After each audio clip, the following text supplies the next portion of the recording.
Hello, this is Running Robert, and today we're going to be talking about the Protalix BioTherapeutics PLX pre-PDUFA summary for the 1st of May 2023, in which we're going to be looking at the pre-PDUFA summary and the EU approval summary. This is going to be looking at the bullish and the bearish parts of it and just trying to give you all the information. So I generally follow small cap pharma, I do games, I do kind of whatever I like. So if you like what I'm doing, hey, please like and subscribe, and thank you. Disclaimer is I do have position in PLX, stocks, and options. The shares were bought at $1.54, and the call options are for $2 for the 19th of May, and they were bought at 31 cents.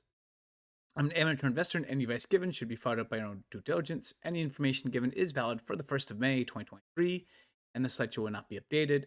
As we get the news, we'll do a final slideshow after the PDUFA news. And this is only going to look at the PDUFA and the EU approval. We're not going to look at the rest of the company at the moment. Okay, so the investment thesis. So the FDA PDUFA is a set date. It's the 9th of May, 2023. We did get a positive opinion for EU approval, and that date should occur early May. There's speculation of when, but we don't have an official date for it. So let's look at that first. So we did get a positive opinion from the CHMP on the 24th of February for EU approval, and they said pretty much it will occur around early May. There's a lot of speculation. It will be the 2nd of May.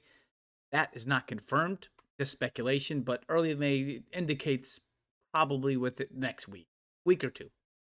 A positive opinion helps cement that they will gain approval in the EU for this, which should generate some kind of milestone payment, and I'm going to put this in quotes, or maybe.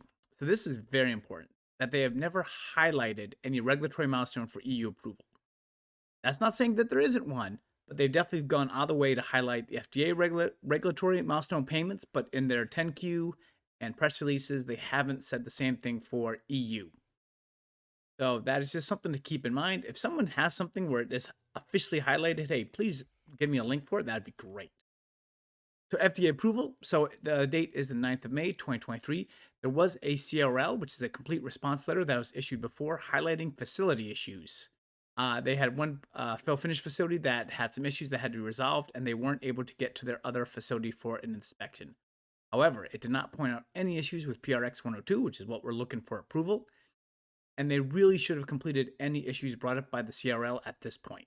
So that was, 2021. So I'm not really worried about it. They should have taken care of it. Now, the milestone payment. We have no idea what the milestone payment is. However, they have definitely highlighted for FDA approval they're getting one. Just that it was reduced by $25 million in 2021 on a $10 million payment to PLX. Overall, they have stated there's $760 million in milestone payments. They don't have a specific number for it. So again, this is kind of leading the stock to say, hey, what is this milestone payment? We're not sure.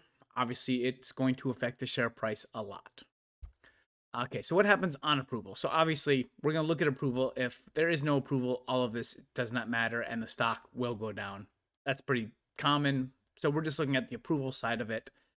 The company has around 57 million shares. So as an example, every $50 million in milestone payments will be worth a little less than $1 in share price, plus the price of approval, which is really going to be factored into if they have a 2-week injection or a 4-week injection. I'll talk a little bit about that next slide.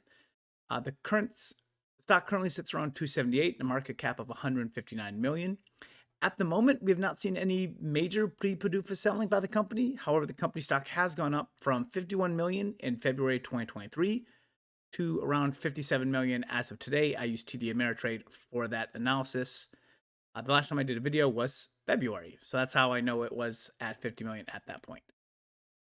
Okay, 2 or 4 week and the orphan drug status. So this is the second biggest decision other than approval for both the EU and the US.